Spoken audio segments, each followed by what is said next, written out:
trapped. Is this my reality? The walls seem to be closing in. My breath catches in my chest. How did I end up here? This doesn't feel real. This can't be my life. My life, filled with so much promise, now feels like a prison. This beautiful family, a cruel illusion. I'm trapped in a web of lies and deceit, spun by the one person I should be able to trust most, my husband.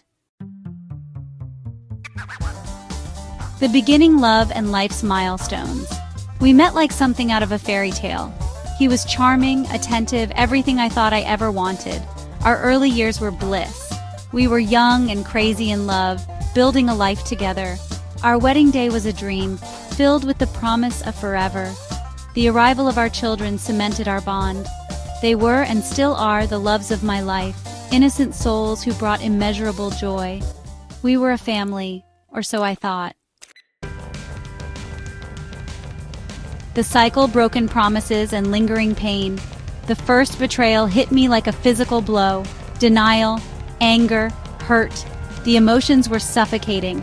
He begged for forgiveness, his words dripping with remorse.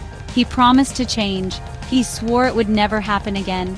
I wanted to believe him. I clung to his promises like a lifeline. But the cycle started, repeating itself over and over. Each time the pain cut deeper, the scar tissue thicker. Drowning in doubt, his infidelity, my agony. The whispers started. Friends, concerned looks veiled with pity. My gut screamed at me. This time it was different. His infidelity was no longer a rumor, it was a fact. I confronted him. He denied it, of course, but the truth had a way of revealing itself. The evidence was undeniable. His betrayal cut me to my core. The pain was unbearable, a constant weight on my chest. Staying for them, a mother's sacrifice. Leaving crossed my mind 1,000 times. How could I stay? How could I subject myself to this pain?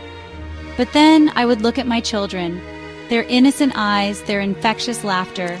I couldn't bear the thought of them growing up in a broken home. So I stayed. For them. I convinced myself it was the right thing to do. A mother's sacrifice.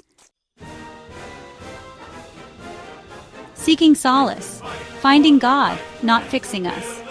We sought solace in the church. The familiar hymns, the comforting words of the pastor, offered a temporary escape.